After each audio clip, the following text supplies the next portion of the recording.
Okay, good morning everyone. तो मजे में हैं? स्टार्ट करें? ठीक। जो नए बच्चे हैं उनको हम बता दें, हम पोसोलॉजी पढ़ रहे थे। क्या पढ़ रहे थे? पोसोलॉजी एक टर्म है जिसका मतलब होता है डोज के कैलकुलेशन की स्टडी। पोसोलॉजी का मतलब क्या?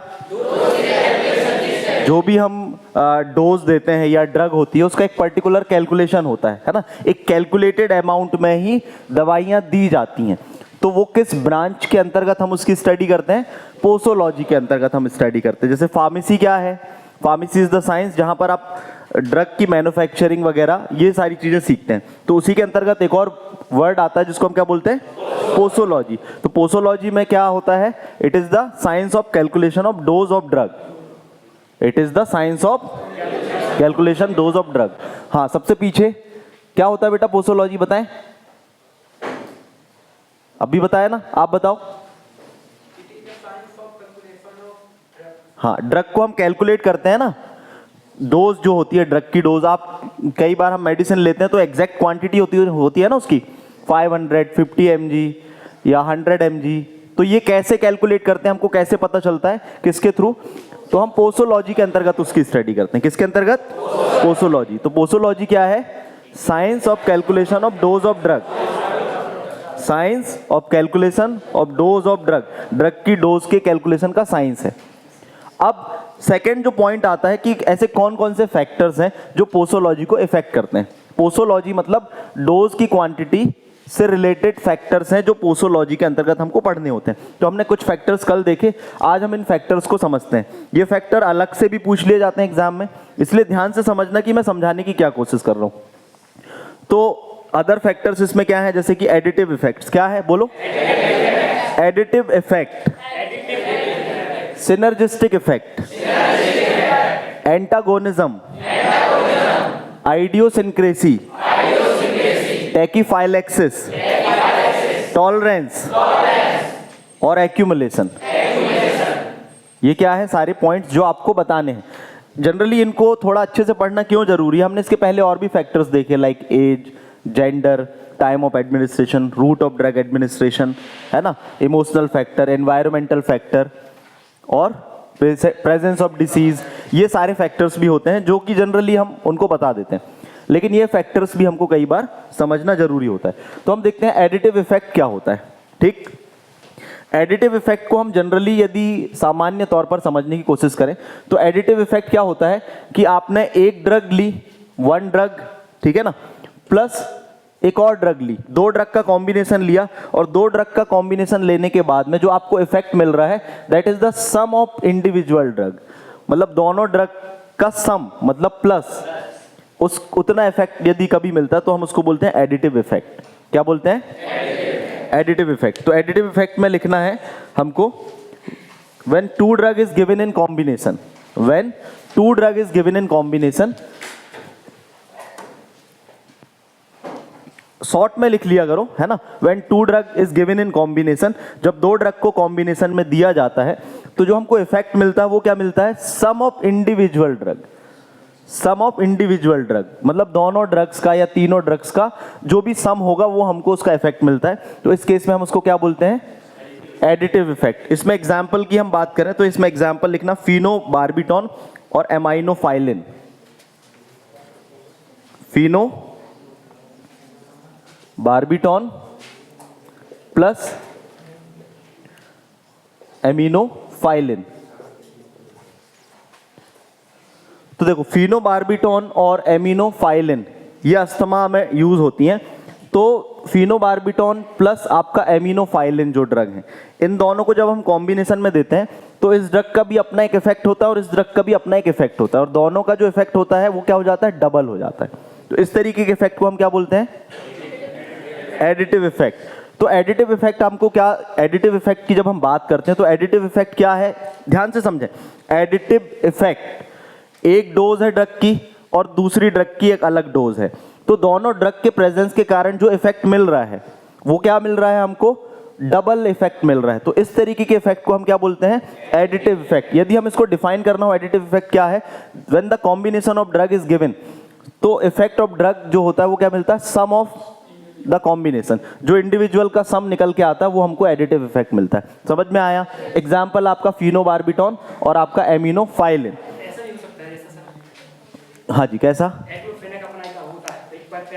हाँ सर एक्लोफेनेक और पैरासीटामोल का जो कॉम्बिनेशन होता है उससे सर अपने मतलब थकान वगैरह होती है वो सब दूर हो जाती है, मतलब दो ड्रग वो अलग अलग हम पढ़ेंगे, वो अलग अलग इफेक्ट है ना। हम यहाँ पर एक ही चीज को ट्रीटमेंट कर रहे हैं, अभी दिमाग कुछ उन चीजों में नहीं लगाओ। अभी हम क्या कर रहे हैं, एक ही डिसीज है, एक ही प्रॉब्लम है, लेकिन इस ड्रग का कॉम्बिनेशन, ये ड्रग अलग है, ये ड्रग अलग है। जब हमने उसको वो दोनों ड्रग का कॉम्बिनेशन दिया तो इन दोनों का प्लस इफेक्ट उसको मिल रहा है। आया समझ में? इस तरीके के इफेक्ट को हम क्या बोलते हैं? Additive effect. अब हम बोलते हैं सिनर्जिस्टिक इफेक्ट क्या होता है। सेकंड क्या है हमारा? Synergistic effect. तो इसमें क्या होता है, जब हमने एक ड्रग दी उसको और प्लस हमने दूसरी ड्रग भी दी उसको, तो इसमें क्या होता है कि दोनों ड्रग का सम ऑफ वो नहीं मिल रहा है। आपको ये बताना है सिनर्जिस्टिक इफेक्ट में क्या होता है कि जब एक ड्रग दी जा रही है तो दूसरी ड्रग के प्रेजेंस के कारण पहली ड्रग का इफेक्ट बढ़ रहा है। अंतर समझ में आ रहा है? इन दोनों में क्या हो रहा था, एडिटिव इफेक्ट में दोनों ड्रग का कॉम्बिनेशन के कारण सम, मतलब जो भी हमको टोटल इफेक्ट मिल रहा था, दो ड्रग का कॉम्बिनेशन के कारण दोनों ड्रग का अपना अपना इफेक्ट था, और जो इफेक्ट हम बोलेंगे तो total of sum of drug. लेकिन सिनर्जिस्टिक इफेक्ट में क्या है, एक ड्रग के प्रेजेंस के कारण दूसरी ड्रग का इफेक्ट बढ़ गया। आ रहा है समझ में? जैसे आप लोग कभी कहीं अकेले जाना होता है तो थोड़ा डर लगता है, लेकिन कोई साथ में होता है तो चले जाते हैं हम, चले यार सर से बात कर लेते हैं, है ना। या ऐसा होता है ना, जैसे कभी फोन लगाना या बातचीत करना है तो एक दूसरे को हम क्या करते हैं, वो क्या बोल लेते हैं, धक्का लगा दे, चल तू कर ले, लाइक दैट। तो सिनर्जिस्टिक इफेक्ट का मतलब क्या, एक ड्रग के प्रेजेंस के कारण दूसरे ड्रग का इफेक्ट बढ़ जाता है। अब इसको हम पर्सनालिटी की क्लासेस में भी देखने को मिलते हैं, सिनर्जिज्म जो बोलते हैं, सिनर्जिस्टिक इफेक्ट। हमारे फ्रेंड्स ऐसे होना चाहिए जो जिनमें सिनर्जिज्म वाली क्वालिटी हो। कैसी क्वालिटी हो? सिनर्जिज्म वाली क्वालिटी हो। जैसे हम पढ़ते हैं, जब रामचरितमानस पढ़ते हैं तो उसमें हनुमान जी जब समुद्र पार कर रहे होते हैं, ठीक है ना, तो उनको कौन शक्ति बोलता है कि याद दिलाता है? जामवंत जी जो रहते हैं वो बोलते हैं, याद करो हनुमान जी, आप में वो क्वालिटी है, आप में वो क्षमता है कि आप समुद्र को पार कर सकते हो। तो जामवंत जी के प्रेजेंस के कारण हनुमान जी क्या हुए? समुद्र पार हो गए। तो कौन सा इफेक्ट हो गया? Synergistic effect. तो ऐसे कई इफेक्ट होते हैं। हमारे कई सारे फ्रेंड भी ऐसे होते हैं हमारे साथ में जिनके कारण हम कई अच्छे काम कर लेते हैं, तो वो सिनर्जिस्टिक इफेक्ट है। लेकिन कई ऐसे फ्रेंड्स भी होते हैं जिनके कारण ठीक है ना, तो वो वाला इफेक्ट भी है, हम उसको भी पढ़ेंगे। तो सिनर्जिस्टिक इफेक्ट का मतलब आपको क्या बताना है, when the drug is given in the, समझ लें, ठीक। Synergistic effect, what? Synergistic effect वो इफेक्ट होता है when the combination of drug is given, जब दो ड्रग का या दो से अधिक ड्रग का कॉम्बिनेशन दिया जाता है तो effect of one drug is increased by another drug. Effect of one drug is increased by another drug, दूसरे ड्रग के प्रेजेंस के कारण पहली ड्रग का इफेक्ट बढ़ गया हो, तो इस तरीके के इफेक्ट को हम बोलते हैं सिनर्जिस्टिक इफेक्ट। इसमें एक एग्जांपल लिख लेना, प्रोकैन plus adrenaline, प्रोकैन and adrenaline.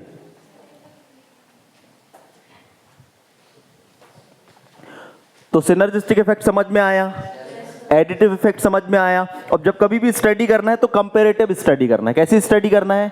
Comparative. अब कोई पूछेगा आपसे एडिटिव इफेक्ट क्या होता है, तो एडिटिव इफेक्ट में आपको क्या ध्यान रखना, जब दो ड्रग कॉम्बिनेशन में दी जाती हैं तो जो उनका हमको इफेक्ट मिलता है वो प्लस होता है, मतलब सम ऑफ इंडिविजुअल ड्रग। लेकिन सिनर्जिस्टिक इफेक्ट में क्या है, when the drug is given in the combination तो effect of one drug is increased because of the presence of another drug. इसमें दोनों ड्रग का अपना अपना इफेक्ट है एडिटिव इफेक्ट में। लेकिन सिनर्जिस्टिक इफेक्ट में क्या है, दूसरे ड्रग का कोई इफेक्ट नहीं है एज अ फार्माकोलॉजिकल, लेकिन इसके प्रेजेंस के कारण प्रोकैन का एक्शन क्या होता है, एक्शन ऑफ ड्यूरेशन इंक्रीज हो जाता है, ठीक है ना। तो आप ऐसा बता सकते हैं, because of the presence of adrenaline action of procaine is increased, so this type of effect is called synergistic effect. इस तरीके के इफेक्ट को हम क्या बोलते हैं? Synergistic effect. हम क्या पढ़ रहे हैं? पोसोलॉजी। पोसोलॉजी में हम क्या पढ़ते हैं? अमाउंट ऑफ डोज, डोज का अमाउंट। तो एक डोज का अमाउंट हमने नहीं बढ़ाया, बस दूसरी ड्रग को हमने क्या किया और उसका अमाउंट, कुछ अमाउंट ऐड कर दिया, तो इसका इफेक्ट बढ़ गया, तो हमें इसका अमाउंट उतना ज्यादा नहीं बढ़ाना पड़ा, तो टॉक्सिसिटी कम होगी। तो इसलिए इन पॉइंट्स को हम किसके अंतर्गत पढ़ रहे हैं? पोसोलॉजी के अंतर्गत। समझ में आया आपको? हेलो इधर सिनर्जिस्टिक इफेक्ट समझ में आया? ऐसे हाँ बोलते हैं। पीछे सिनर्जिस्टिक इफेक्ट समझ में आया? वैष्णवी क्या होता है सिनर्जिस्टिक इफेक्ट बताओ, खड़े हो जाओ जल्दी। What is synergistic effect? हाँ अपनी नॉर्मल लैंग्वेज में भी बता सकते हो जैसा आपको समझ में आया। एक ड्रग के प्रेजेंस के कारण दूसरी ड्रग का इफेक्ट बढ़ जाना, इसी को हम बोलते हैं सिनर्जिस्टिक इफेक्ट। अब ग्रामर आप कैसी भी लिख लो, दैट डजंट मैटर, समझ में आपको आना चाहिए कि सिनर्जिस्टिक इफेक्ट या सिनर्जिज्म क्या है ना। फिर नेक्स्ट आपका आता है एंटागोनिज्म। क्या?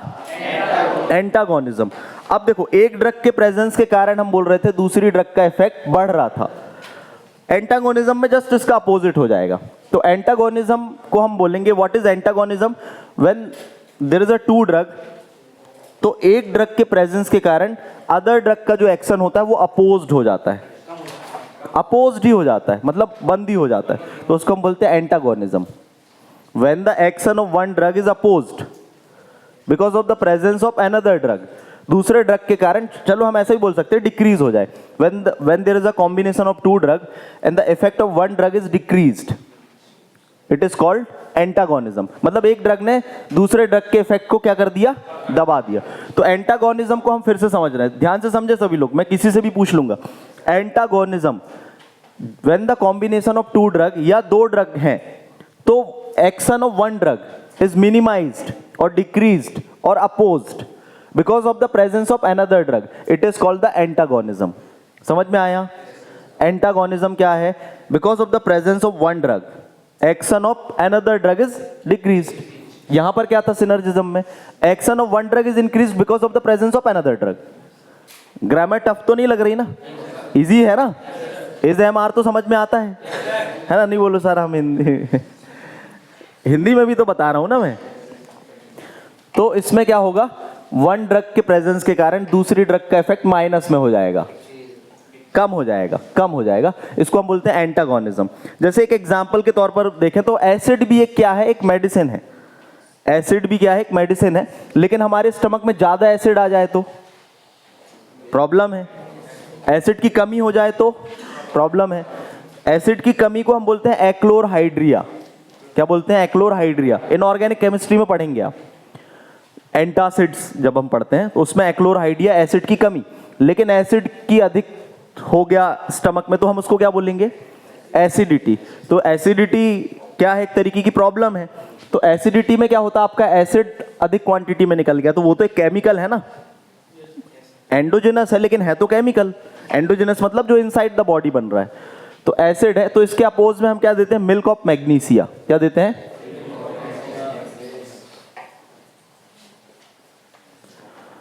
मिल्क ऑफ मैग्नीशिया क्या है? एंटासिड है। मिल्क ऑफ मैग्नीशिया क्या है? एंटासिड है। तो एंटासिड ने क्या किया? एंटासिड ने एसिड, यदि आपको मिल्क ऑफ मैग्नीशिया याद नहीं आए तो आपको क्या बताना है? एसिड के अगेंस्ट में milk of magnesia. Milk of magnesia हम दे देंगे तो एसिड के कारण जो आपको प्रॉब्लम हो रही है वो एक्शन एसिड का क्या हुआ? खत्म हो गया। तो मिल्क ऑफ मैग्नीशिया ने कौन सा इफेक्ट दिखाया? एंटागोनिज्म। तो फिर से समझे, एंटागोनिज्म क्या है? When because of the presence of one drug, because of presence of antagonism, because of presence of one drug, effect of another drug is decreased, minimised और अपोज्ड। जब एक ड्रग के प्रेजेंस के कारण दूसरी ड्रग का इफेक्ट कम हो जाए, डिक्रीज्ड हो जाए, तो इस तरीके के इफेक्ट को हम बोलते हैं एंटागोनिस्टिक इफेक्ट। और इस ओवरऑल सिस्टम को हम एंटागोनिज्म बोलते हैं। तो कंफ्यूज मत होना, आपसे सिनर्जिज्म, ठीक है ना, या एंटागोनिज्म या एंटागोनिस्टिक इफेक्ट पूछा जाए तो that is common. Antagonistic effect is a process, antagonism एक पूरा वो जो हुई प्रोसेस उसको हम बोलते हैं। बैठ जाओ। तो एडिटिव इफेक्ट, सिनर्जिस्टिक इफेक्ट और एंटागोनिज्म क्लियर हुआ सभी को? क्या क्या पढ़ा हमने? Additive effect, synergistic effect, antagonism effect. तो अब ये देखना कि आपकी जिंदगी में कौन एंटागोनिज्म है, कौन सिनर्जिस्टिक है और कौन एडिटिव है। ऐसे फ्रेंड्स भी होते हैं हमारी लाइफ में जो हमारे को सिनर्जाइज करते हैं, जो हमको क्या करते हैं? सिनर्जाइज करते हैं। तो सिनर्जिज्म होना चाहिए। ठीक, एक बुक है 7 habits of highly effective people, 7 habit of Stephen R Covey, the writer of that book. मतलब 7 आदतें कैसी 7 आदतें? इफेक्टिव, मतलब कैसे प्रभावी व्यक्तित्व को धारण करें, आप प्रभावी व्यक्तित्व को कैसे डेवलप कर सकते हैं, उसके लिए एक बहुत अच्छी बुक है 7 habits of highly effective people, है ना। अति प्रभावकारी लोगों की 7 आदतें हैं। तो उसमें से एक आदत होती है ये कौन सी? सिनर्जिज्म, जिनके प्रेजेंस के कारण दूसरे लोग क्या करें? बढ़े आगे, दौड़े आगे, खूब तरक्की करें। इसको हम क्या बोलते हैं? सिनर्जिज्म। तो जो लीडर होते हैं ना, लीडर होते हैं, जो मेंटर्स होते हैं, उनमें ये क्वालिटी होती है। लेकिन कैसे आती है? कोई आयुर्वेदिक जड़ी बूटी खाओगे, yes I got the synergism.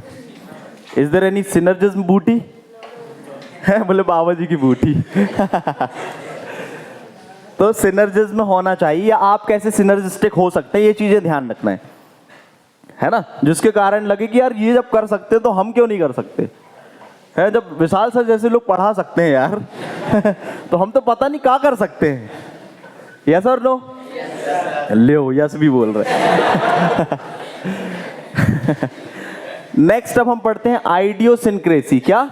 आइडियोसिनक्रेसी बहुत इंपॉर्टेंट है। आइडियोसिनक्रेसी, जो कॉम्पिटिटिव एग्जाम की तैयारी कर रहे हैं, जो इंडस्ट्री में जाना चाहते हैं, या वाइवा वगैरह हो गया, या कोई भी हम बात करें, आइडियोसिनक्रेसी बहुत कॉमन क्वेश्चन जो है पूछा जाता है जनरली। तो इसको हमको समझना है कि आइडियोसिनक्रेसी तो एक बुकैब है हमारे सामने, लेकिन है क्या ये? तो आइडियोसिनक्रेसी को हम समझें, तो आइडियोसिनक्रेसी को पहले समझ लें कि क्या होता है। जनरली जब हम कोई ड्रग लेते हैं तो उससे ऐसा अनएक्सपेक्टेड साइड इफेक्ट, अनएक्सपेक्टेड, जो एक्सपेक्टेड नहीं था, ऐसा साइड इफेक्ट जब सामने आ जाता है, इस तरीके के इफेक्ट को हम बोलते हैं उस ड्रग की आइडियोसिनक्रेसी। समझ में आया? आइडियोसिनक्रेसी एक ऐसा वर्ड है जिसको आपको समझना क्या है। आइडियोसिनक्रेसी को हम एक तरीके से बोलते हैं एलर्जिक रिएक्शन। एक सिनोनिम हमको देना हो तो हम क्या बोलेंगे? एलर्जिक रिएक्शन, या तो हाइपर सेंसिटिविटी। इसको हम और क्या बोल सकते हैं?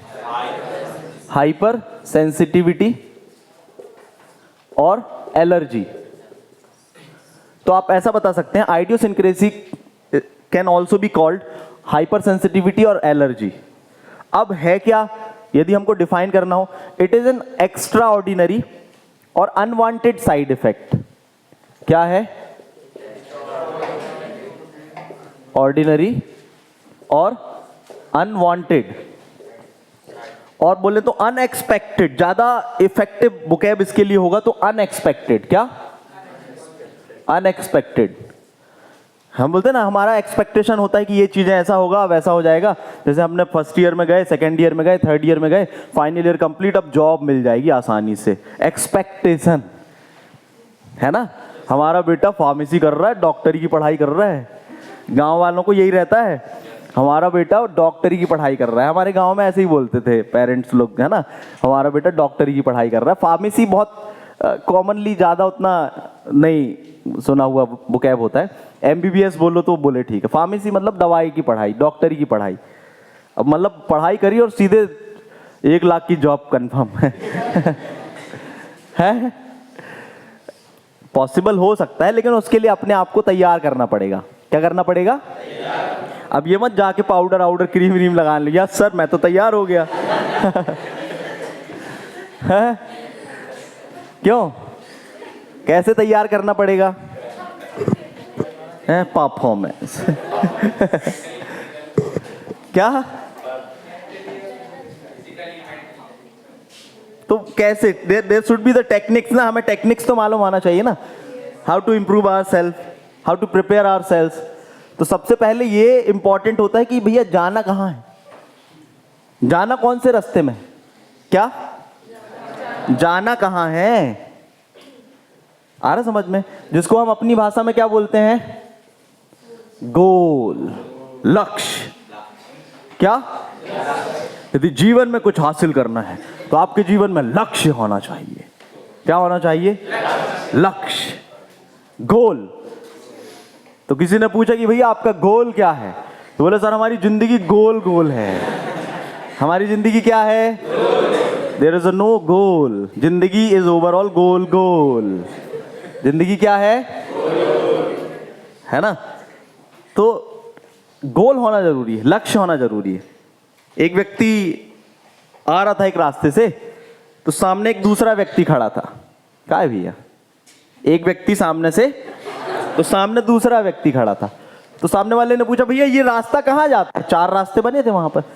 तो उसने पूछा, भैया जाना कहाँ है? तो बोले ये तो नहीं पता। तो बोले भैया कोई सा भी रास्ता पकड़ लो ना, फर्क क्या पड़ता है। समझ में आ रहा है?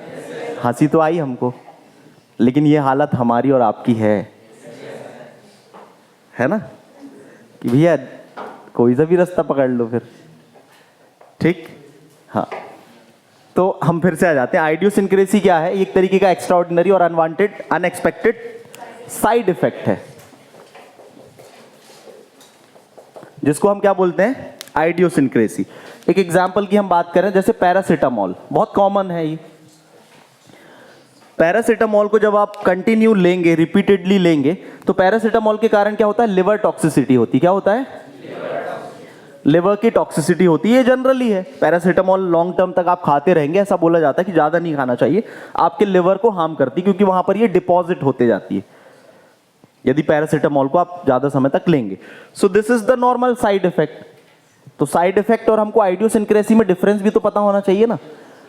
जब हम बोल रहे हैं साइड इफेक्ट है, तो फिर साइड इफेक्ट ही रहने दो ना सर। आइडियोसिंक्रेसी अलग से रखने की, फार्मेसी को कठिन बनाने की क्या जरूरत?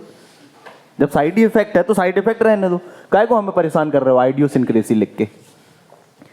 तो आइडियोसिंक्रेसी का मतलब फिर से समझें, व्हाट इज आइडियोसिंक्रेसी? आइडियोसिंक्रेसी जब कई बार हम कोई ड्रग लेते हैं, कोई डोज लेते हैं, तो एक तरीके का हाइपर सेंसिटिविटी और एलर्जिक रिएक्शन, इसको हमको डिफाइन करना हो तो एक एक्स्ट्रा ऑर्डिनरी, अनवांटेड और unexpected side effect of the drug is called the idiosyncrasy. समझ में आया? जैसे पैरासीटामोल हमने खाया तो लिवर टॉक्सिसिटी होती है, नॉर्मली साइड इफेक्ट है। लेकिन स्किन रैसेस आ जाए उसके खाने के कारण, स्किन में रैसेस आ जाए, तो ये क्या है? अनवांटेड साइड इफेक्ट है।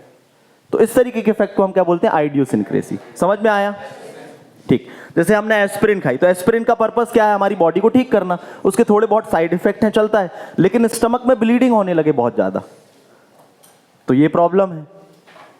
तो अनवांटेड जो साइड इफेक्ट होते हैं या जो अनएक्सपेक्टेड साइड इफेक्ट हो जाते हैं, जनरली जब हम किसी ड्रग की स्टडी करते हैं तो क्लिनिकल ट्रायल होता है। तो क्लिनिकल ट्रायल जब होते हैं तो ड्रग के इफेक्ट क्या है, वो कैसे काम करेगी, ये सारे सिद्धांत स्टडी करते हैं। उसके साइड इफेक्ट भी हम स्टडी करते हैं। कोई भी आप ड्रग स्टडी करोगे तो उसके साइड इफेक्ट भी लिखे रहते हैं साइड में, कि इनसे साइड इफेक्ट क्या होते हैं, इससे क्या क्या आपको कॉन्सिक्वेंसेस हो सकते हैं।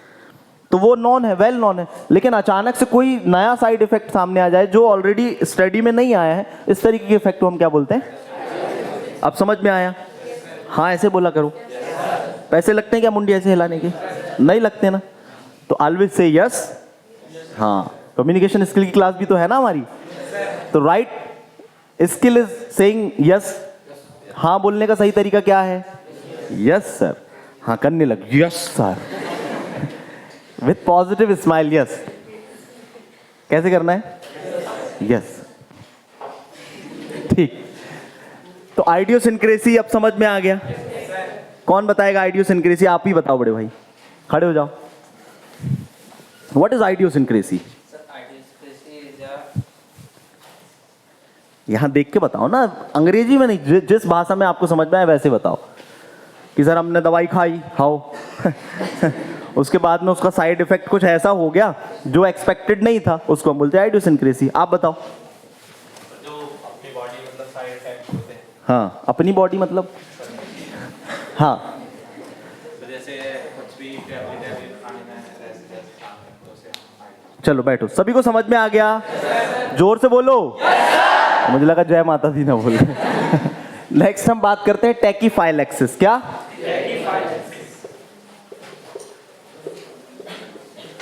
Now what is टैकीफाइलैक्सिस? This is another, एक क्या है, अब हर एक चीज को रिलेटेड है किससे?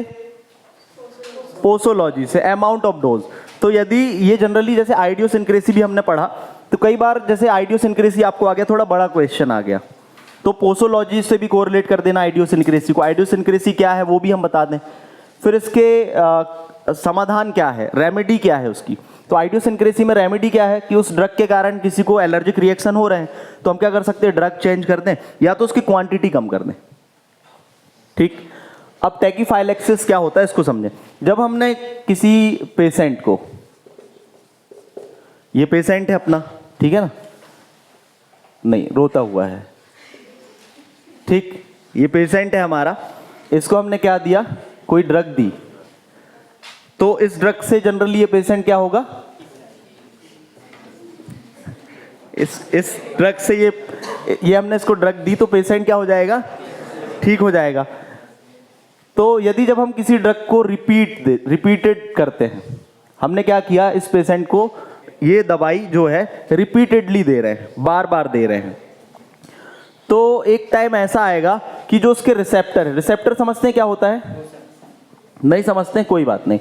जनरली ये क्या होते हैं, हमारी बॉडी के प्रोटीन्स या कोई भी पार्ट होते हैं जहां पर हमारी ड्रग जाके अटैच होती है ना। जैसे हमने इसको छुआ, यदि यहाँ हीट होता ये, तो हम हाथ हटा लेते, तो कैसे पता चला हमको, हमारी बॉडी में रिसेप्टर्स हैं, थर्मो रिसेप्टर हैं, जिनने ये पता लगाया, सेंस करके पता लगाया। तो जब कोई भी केमिकल आएगा तो वो किन से कांटेक्ट करेगा, रिसेप्टर से। तो कोई भी ड्रग जब हम जाते हैं, जैसे आपने पढ़ा हुआ एंजाइम की थ्योरी पढ़ी होगी ना, ताला और चाबी कॉन्सेप्ट पढ़ा है कि एंजाइम कैसे एक्शन करते हैं, वो ताला चाबी कॉन्सेप्ट से एक्शन करते हैं। तो हर ड्रग का एक क्या होता है, रिसेप्टर होता है, जिस पे जाके वो अपना एक्शन दिखाती है। तो ये रिसेप्टर क्या हुए, बार बार वो ड्रग हम यहाँ दे रहे हैं, तो ये ड्रग से रिसेप्टर ब्लॉक हो गए। अब क्या होगा, अब हम डोज ड्रग की दे रहे हैं, इस व्यक्ति को ये ड्रग दे रहे हैं, जिसके कारण ये, मान के चलो आपके हाथ में आपने ग्लव्स पहन लिया, जिसको हीट नहीं लग सकती, अब आप हाथ यहाँ रखोगे तो हटाओगे क्या, तो उस ड्रग का रिस्पॉन्स क्या हुआ, क्यों, उस ड्रग को आप रिपीटेडली जब दे रहे हैं तो उसके कारण उसके रिसेप्टर ब्लॉक हो गए, और वो रिसेप्टर ब्लॉक होने के कारण अब एक्स्ट्रा अमाउंट ऑफ डोज आप देंगे भी तो उसका कोई रिस्पॉन्स नहीं मिलेगा उसकी बॉडी में। उस पेशेंट को क्या होगा, फिर से वो कैसा हो जाएगा जैसे पहले था। तो इस तरीके के इफेक्ट को हम बोलते हैं टैकीफाइलैक्सिस। समझ में आया। जब अब समझें, जब हम टैकीफाइलैक्सिस की जब हम बात करते हैं,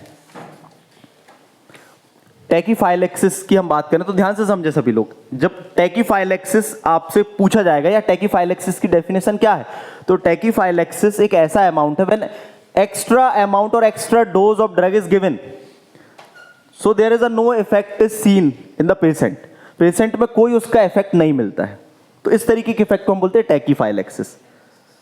समझें, इसकी डेफिनेशन जब बुक्स में आएगी तो कैसी आएगी, even extra amount of dose is given, so there is a no response is seen to the patient, patient में कोई रिस्पॉन्स नहीं मिलता है उस ड्रग के कारण। तो इस तरीके के इफेक्ट को हम बोलते हैं टैकीफाइलैक्सिस। लेकिन ये क्यों हुआ, जब हम किसी ड्रग को देते हैं पेशेंट को और उस ड्रग को हम रिपीटेडली देते हैं, तो रिपीटेडली देने से उसके रिसेप्टर ब्लॉक हो जाते हैं। रिसेप्टर ब्लॉक होने से अब आप उस डोज को बढ़ा भी देंगे तो उस पेशेंट को उसका इफेक्ट नहीं मिलेगा। ड्रग के इस इफेक्ट को हम बोलते हैं टैकीफाइलैक्सिस। क्लियर हुआ। एक एग्जाम्पल है एफेड्रिन, ठीक, और भी ऐसे कई एग्जाम्पल्स हैं, तो एक एक दो दो एग्जाम्पल बस याद रखना है आपको अभी फर्स्ट ईयर में। कोई डाउट। टैकीफाइलैक्सिस अपने आप में शब्द बड़ा कठिन है, लेकिन सर इतनी सी बात थी, ठीक। टैकीफाइलैक्सिस, अच्छा, टैकीफाइलैक्सिस को हम एक्यूट टॉलरेंस भी बोलते हैं। क्या बोलते हैं, तो अभी तो हमने टॉलरेंस तो पढ़ा ही नहीं, लेकिन आपसे कभी एक्यूट टॉलरेंस पूछा जाए तो उसमें टैकीफाइलैक्सिस बताना है, और टॉलरेंस पूछा जाएगा तो फिर मैं बताऊंगा आपको इसमें क्या बताना है। समझ में आया यहां पर, कोई डाउट। तो टैकीफाइलैक्सिस क्या है, tachyphylaxis even extra amount of dose is given to the patient, so there is a no response is seen, कोई रिस्पॉन्स हमको देखने को नहीं मिलता पेशेंट की बॉडी में। क्यों, because of the blocking of receptors, receptors block हो जाते हैं। क्यों हो जाते हैं, क्योंकि आप रिपीटेडली दे रहे हो, उस ड्रग को आप रिपीटेडली दे रहे हो, तो वो रिसेप्टर्स क्या होते हैं, ब्लॉक हो जाते हैं। तो इस केस में आप क्या कर सकते हैं, फिर ड्रग को चेंज करें या तो रिपीटेडली एकदम ना दें। ये स्टडी, इसको हम क्या बोलते हैं, टैकीफाइलैक्सिस। और आइडियोसिंक्रेसी क्या था बताओ, अनएक्सपेक्टेड है ना, उसको और क्या बोलते हैं हम, एलर्जिक रिएक्शन, हाइपर सेंसिटिविटी भी बोलते हैं। अब क्या बचा, टॉलरेंस। कहना सर आप बहुत देर से पढ़ा रहे हैं, यही टॉलरेंस है, यही है क्या? हाँ, टॉलरेंस को आप समझते हैं। ये देखो टैकीफाइलेक्सिस और टॉलरेंस में कंफ्यूज मत होना। टैकीफाइलेक्सिस और टॉलरेंस, कभी भी इन जो बुकैब्स हैं, इन जो ये जो टर्मिनोलॉजीज होती हैं, इनको डिफरेंशिएट करके पढ़ना।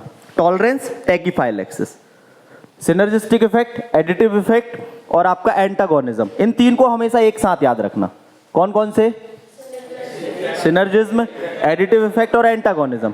जिसमें दो ड्रग हैं, दोनों ड्रग का इफेक्ट प्लस होके मिल रहा है हमको डबल, दोनों ड्रग का अपना अपना इफेक्ट हमको मिल रहा है। सिनर्जिज्म में एक ड्रग के प्रेजेंस के कारण दूसरी ड्रग का इफेक्ट बढ़ जा रहा है। एंटागोनिज्म में एक ड्रग के प्रेजेंस के कारण दूसरी ड्रग का इफेक्ट खत्म हो जा रहा है। आइडियोसिनक्रेसी एक अलग ही टाइप का इफेक्ट है, ठीक। अब टैकीफाइलेक्सिस और टॉलरेंस को समझें। टैकीफाइलेक्सिस में एक्स्ट्रा अमाउंट ऑफ डोज देने के बाद भी उसमें कोई रिस्पॉन्स नहीं मिलता है। टॉलरेंस में, टॉलरेंस का मतलब ये होता है कि व्हेन, अब क्या होता है जब कभी भी हम किसी को देते हैं तो एक एवरेज डोज होती है ना। जब हम किसी को भी मेडिसिन देते हैं तो हर मेडिसिन का, हर ड्रग की क्या होती है, एक एवरेज डोज डिसाइडेड होती है। ये हमको कहाँ मिलती है एवरेज डोज? कोई भी ड्रग है, कोई भी दवाई है, उसकी एवरेज डोज इतनी होना चाहिए, हमको कहाँ मिलती है? मैंने आपको बताया था, ये जो आपकी स्टैंडर्ड बुक्स होती हैं उनमें ये दी हुई रहती, फार्माकोपिया या अदर जो स्टैंडर्ड बुक्स हैं उसमें स्टैंडर्ड डोज दी रहती है, या जिस कंपनी ने उसको मैन्युफैक्चर किया है उसके जो मोनोग्राफ्स होते हैं उसमें वो चीज़ें दी रहती हैं। अब कोई पर्सन है, उसको एवरेज डोज से एक्स्ट्रा डोज इज रिक्वायर्ड, ठीक है ना। उस इफेक्ट को अचीव करने के लिए, उस इफेक्ट को अचीव करने के लिए किसी भी ड्रग का extra dose is required, it is called the tolerance. Extra dose is required, ठीक, फॉर पेशेंट। कोई भी पेशेंट को वो ड्रग जो है एवरेज डोज से यदि एक्स्ट्रा डोज रिक्वायर्ड है, इस तरीके के इफेक्ट को हम क्या बोलते हैं? टॉलरेंस। समझ में आया कि नहीं आया?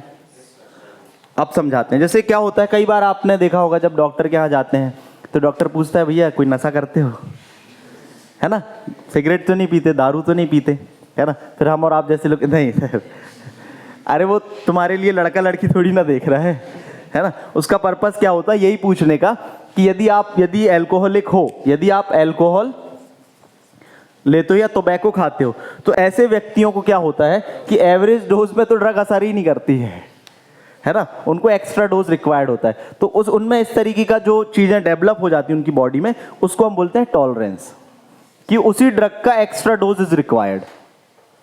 आगे समझ में? तो कभी कोई डॉक्टर पूछे कि भैया नशा करते हो, दारू पीते हो, सिगरेट पीते हो, खाते हो, बोल रहा था तंबाकू खाते हो, तो जाना तो सही बता देना, नहीं तो नॉर्मल डोज दे देगा, कुछ असर नहीं होगा। अरे इससे अच्छा तो वही ले आया समझ में? क्यों प्रभात, समझ में आया? टैकीफाइलेक्सिस में क्या हो रहा था? रिसेप्टर ब्लॉक हो गए थे उस ड्रग को रिपीटेडली देने के कारण। इस कारण से एक्स्ट्रा डोज देने के कारण भी उस ड्रग का हमको कोई इफेक्ट नहीं मिल रहा था। लेकिन टॉलरेंस में क्या था?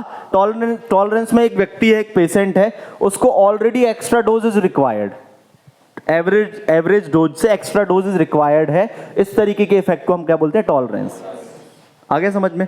अब ये किन में रिक्वायरमेंट होता है? जो एल्कोहलिक होते हैं, एडिक्शन जिनको होता है, जो क्या बोलते हैं, मदिरा वदिरा पीते हैं, उनको होता है ये। तो यहां तक क्लियर? कोई डाउट? फिर एक और बचता आपका एक्यूमुलेशन। क्या? अब कठिन लग रहा है पोसोलॉजी की सरल लग रहा है? देखते हैं हम जब टेस्ट लेंगे तो क्या होता है। फिर हम बात करते हैं लास्ट आपका एक्यूमुलेशन। और भी हो सकते हैं, ऐसा जरूरी नहीं है कि ये लास्ट है। एक्यूमुलेशन या कुमुलेटिव इफेक्ट भी बोलते हैं इसको।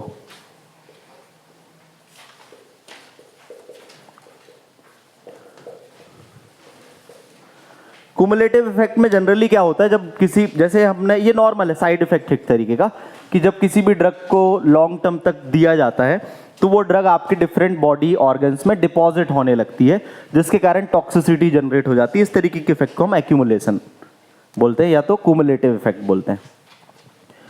When drug is given for long period of time.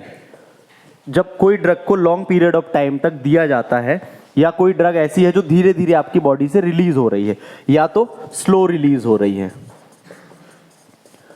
तो स्लो रिलीज हो रही है तो वो क्या होगी, आपकी बॉडी में ज्यादा देर तक रहेगी। जब बॉडी में ज्यादा देर तक रहेगी तो वो, उसको हम क्या बोलते हैं, एक्यूमुलेट होना, जमा होना। एक्यूमुलेशन का मतलब क्या होता है, जमा होना उसका।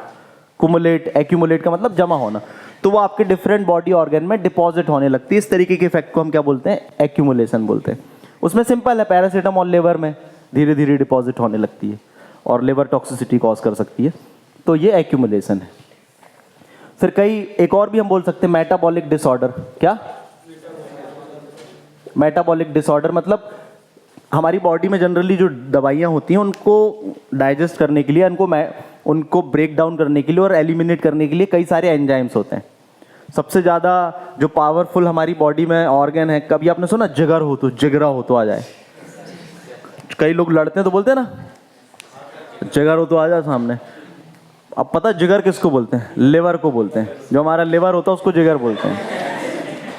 अब इमेजिन करो एक गाना बना है जिगर के सामने जिगर के सामने कोई गाना है ना, मतलब लिवर के सामने तुम रहते हो ऐसा कुछ है ना गाना। हाँ, जिगर के सामने लो, लिवर के सामने। तो हमारी बॉडी में यदि कई सारे ऑर्गन्स की बात करें तो सबसे इंपॉर्टेंट ऑर्गन आपका लिवर भी, मतलब ताकतवर ऑर्गन है। ये पूरा डाइजेशन का काम, आप जो दवाइयाँ खाते हैं उसको भी डाइजेस्ट करने का काम, कई सारे एंजाइम्स होते हैं। एक फैमिली होती है एंजाइम्स की, साइटोक्रोम 450, जो ज़्यादातर एंजाइम्स आपके ड्रग को मेटाबोलाइज करते हैं और कई सारे टॉक्सिक मटेरियल को। इसलिए लिवर को खुश रखा करो। लिवर अच्छा रहेगा तो आपका दिमाग अच्छा रहेगा, मन अच्छा रहेगा, डाइजेशन अच्छा होगा तो आपकी हेल्थ अच्छी रहेगी। आपकी हेल्थ अच्छी रहेगी तो आप स्माइल कर पाओगे, है ना। स्माइल हम तभी कर पाते हैं जब हेल्थ अच्छी रहती है। हेल्थ अच्छी नहीं रहेगी तो हम हंसेंगे जबरदस्ती वाला कैसा हंसेंगे, जबरदस्ती वाला, जो कई सारे लोगों की जॉब लगा देते हैं ना रिसेप्शन में। हाँ सर, आइए आइए, जान पहचान नहीं तो भी आइए सर, आइए सर। तो वैसा वाला नहीं हंसना है हमको, अपनी आदत ही बनानी है हंसने की। हमारे फेस को ऐसा डिजाइन ही कर लेना है हमको कि हम एक स्माइलिंग फेस रहे हमारा। एक हम बोलते हैं ना line, I have a smiling face, मेरे पास हंसता हुआ चेहरा है, ना कि कचरे का डिब्बा। तो जब भी आपके चेहरे से स्माइल गायब हो तो आप क्या करना, अब ऐसा भी नहीं कि क्लास चल रही है वो लोग क्यों हंस रहे हैं, वो विशाल सर ने बोला है कि हंसते रहना है। ऐसे में क्या होगा, बाहर का रास्ता देखना पड़ जाएगा। तो मेटाबॉलिक डिसऑर्डर होने से भी क्या होता है, डोज का अमाउंट या ड्रग का जो इफेक्ट है वो रिड्यूस हो जाएगा, मिनिमाइज हो जाएगा, या तो टॉक्सिसिटी हो जाएगी। तो ये भी एक इफेक्ट है। तो यहाँ पर पोसोलॉजी जो है खत्म नहीं होती, कई सारे फॉर्मूलाज भी हैं जो पोसोलॉजी से रिलेटेड आपको पढ़ने होते हैं। एक लास्ट पोसोलॉजी में जो बहुत इंपॉर्टेंट है कि आप डोज को कैलकुलेट कैसे करेंगे। क्या? Calculation of dose. तो पोसोलॉजी क्या है, सभी को समझ में आ गया। Posology is the science where you study about the calculation of dose, जहां पर आप कैलकुलेशन ऑफ डोज स्टडी करते हैं। फिर नेक्स्ट क्या है आपका, हाँ, फिर उसके बाद में नेक्स्ट लिखना फॉर्मूलाज।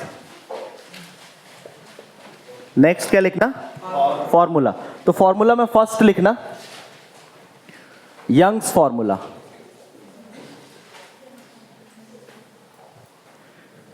यंग्स फॉर्मूला, ये चीजें थोड़ा सा आपको याद करनी पड़ेगी, ठीक है ना। यंग्स फॉर्मूला, यंग्स फॉर्मूला क्या है, ये एज से रिलेटेड है, आपको ध्यान रखना है। बॉडी, हमको क्या करना है, डोज का कैलकुलेशन करना है। हम क्या पढ़ रहे हैं, पोसोलॉजी। तो पोसोलॉजी के अंतर्गत कई सारे जो है साइंटिस्ट हैं, उनने फॉर्मूला दिए हैं कि आपको डोज कैलकुलेट करनी है एक बच्चे की, इन्फेंट की, तो कैसे करोगे। तो यंग्स ने एक फॉर्मूला दिया जो किसके अकॉर्डिंग था, एज के अकॉर्डिंग था। किसके लिए, यदि कोई बेबी जो है 12 मंथ तक का है तो उसके लिए आपको डोज कैलकुलेट करना है, तो वो क्या करना है, यंग्स फॉर्मूले से करना है। ठीक, सॉरी 12 मंथ नहीं, 12 ईयर्स, 12 साल का है तो, ठीक है ना, 12 साल का है तो आपको यंग फॉर्मूले से। तो ये फॉर्मूला क्या है, लिख ले, डोज ऑफ चाइल्ड, जो बच्चा उसकी डोज क्या होगी, इज इक्वल उस बच्चे की एज क्या है upon age plus 12 multiply by adult dose. ये फॉर्मूला आपको याद रखना है, ठीक। अब ये क्या होता है, आपको हो सकता है कोई कॉम्पिटिटिव एग्जाम में पूछ लिया जाए कि एक बच्चा है 12 साल तक का, उसकी एज इतनी है, तो उसमें क्या करना है, एडल्ट डोज आपको हो सकता है गिवन है, adult dose of any drug is given, आपको एडल्ट की डोज क्या होगी, गिवन होगी। बस आपको क्या ध्यान रखना है, फॉर्मूला में एज, फिर अपॉन में एज प्लस 12 इनटू जो एडल्ट डोज है उसको रख देंगे, तो जो डोज निकल के आएगी वो उस बच्चे के लिए क्या हो जाएगा, उतना अमाउंट ऑफ डोज देना है, ठीक।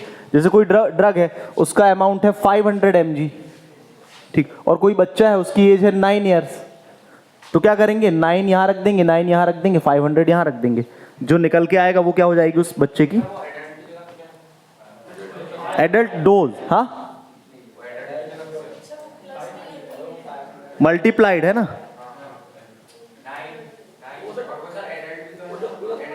एडल्ट डोज है ना, एडल्ट डोज डिस्क्राइब्ड रहती है, वो तो ऑलरेडी डिस्क्राइब्ड है ना, एडल्ट की एवरेज डोज, उससे हमें क्या कैलकुलेट करना है, बच्चे की डोज कैलकुलेट करना है। यदि कोई बच्चा 12 साल तक का है, उसके लिए हमको डोज कैलकुलेट करना है, तो उसके लिए यंग्स ने एक फॉर्मूला दिया है, उसको इस फॉर्मूले को यूज करके आप उसकी डोज कैलकुलेट कर सकते हैं। आगे समझ में, ये ऑलरेडी गिवन होता है आपको, ठीक।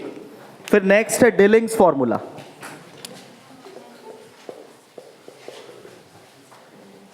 ये थोड़ा सा याद करने वाला कॉन्सेप्ट है ना, इनको क्या करना है, एक पेज में लिख लेना और हर 1-2 दिन में बस देख लिया करो, तो ये आपको आने वाले समय में कोई कॉम्पिटिटिव एग्जाम्स होगा तो उसमें भी याद रहेगा आपको।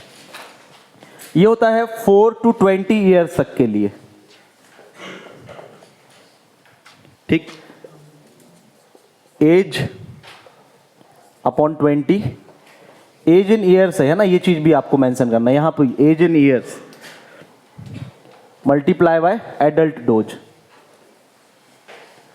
डिलिंग्स फॉर्मूले में क्या है, डिलिंग्स फॉर्मूला 4 to 20 ईयर्स तक के लिए है, एज इन ईयर्स जो भी बच्चा है जिसका डोज कैलकुलेट करना है वो, अपॉन 20 इनटू एडल्ट डोज, तो इसको हम क्या करेंगे, डिलिंग्स फॉर्मूला बोलते हैं। फिर एक और होता है आपका फ्राइड्स फॉर्मूला।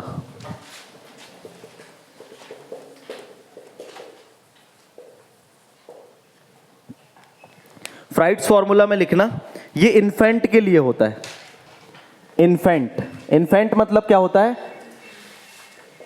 1 मंथ से लेके 12 मंथ तक के बेबी को हम इन्फेंट बोलते हैं, तो इसमें एज इन मंथ आ जाएगा, अपॉन 150 इंटू एडल्ट डोज, हाँ 150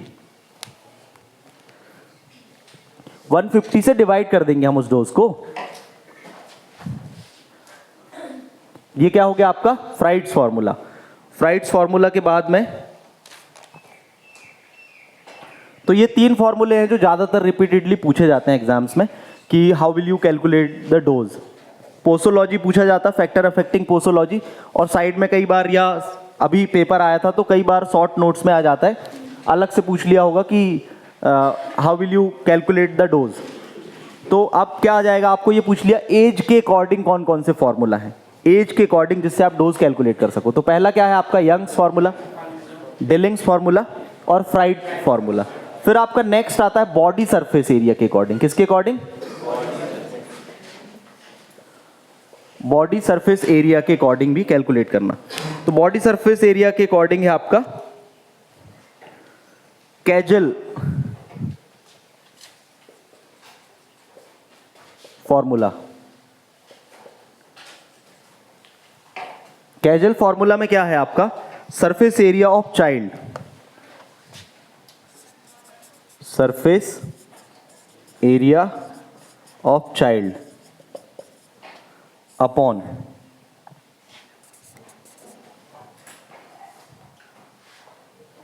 सरफेस एरिया ऑफ एडल्ट, जो एवरेज सरफेस एरिया होता है एडल्ट का, वो हम वैल्यू पुट कर देंगे इनटू एडल्ट डोज। तो ये कैटजेल फॉर्मूला है। ज्यादातर जो है आपका एज के अकॉर्डिंग फॉर्मूले बहुत पूछे जाते हैं। फिर आपका कैटजेल फॉर्मूला याद रखना, आपको जीपैट तक में काम आएगा, ठीक। फिर नेक्स्ट है आपका बॉडी वेट के अकॉर्डिंग। Body weight. एक हो गया एज के अकॉर्डिंग कैलकुलेशन ऑफ डोज, एक हो गया बॉडी सरफेस एरिया के अकॉर्डिंग, एक हो गया आपका बॉडी वेट के अकॉर्डिंग। तो बॉडी वेट के अकॉर्डिंग आपका है क्लार्क्स फॉर्मूला। अब क्लार्क्स फॉर्मूला क्या है आपका, दो तरीके से, पहले जो है पाउंड में भी होता है और आपका केजी में भी होता है वेट, है ना। तो पाउंड में होगा तो क्या लिखेंगे आप, weight in pound LB upon 150 into adult dose. Weight in, यदि आपको किस में कैलकुलेट करना है, क्लार्क्स फॉर्मूला, पाउंड में यदि वेट दिया है, ठीक है ना, weight in pound upon 150 into adult dose. और यदि किलोग्राम में दिया है तो weight in KG upon 70 into adult dose. तो क्लार्क फॉर्मूला को याद रखना अच्छे से, बॉडी वेट के अकॉर्डिंग इसमें कैलकुलेट हो रहा है क्योंकि, ठीक है, और ये एज के अकॉर्डिंग। तो कितने फॉर्मूला हो गए, और भी फॉर्मूला है, 2-4 और है, लेकिन अभी इतना ही ध्यान रखें आप, ठीक। जो ज़्यादातर पूछे जाते हैं ये वो वाले फॉर्मूलाज हैं। तो Young's formula, Dilling's formula, Fried formula, Catzel भी बोल सकते हैं स्पेलिंग याद रखने के लिए, और आपका क्लार्क्स फॉर्मूला। आगे समझ में, इसको थोड़ा सा आपको क्या करना पड़ेगा, फॉर्मूला याद करना पड़ेगा। तो लिख लेना, बहुत कठिन भी नहीं है इतना कि याद ना हो। जैसे पहले आते थे ना मैथ्स में फॉर्मूले होते थे, वैसे ही समझ लो ये फॉर्मूला है, इन फॉर्मूले को थोड़ा सा याद करना है। बाकी जैसे आइडियोसिंक्रेसी हो गया, आपका एडिटिव इफेक्ट हो गया, सिनर्जिस्टिक इफेक्ट हो गया, टैकीफाइल एक्सिस है, उनको पहले समझना जरूरी था। तो कुछ चीज़ें ऐसी होती है जिनको समझना जरूरी होता है, कुछ चीज़ें ऐसी होती है जिनको याद करना जरूरी होता है, ठीक। हाँ सर इसमें सर फॉर्मूले के हिसाब से इसका आंसर जो आएगा तो उसको एमजी में कितना मेरा ऊपर पड़ेगा, 214 हाँ mg मिलीग्राम में ही, हाँ ड्रग किलोग्राम में थोड़ी ना करेंगे हम, है ना। डोज जनरली क्या होगा, मिलीग्राम्स में होती हैं। तो समझ में आया, तो पोसोलॉजी यहाँ पर समाप्त। Thank you very much.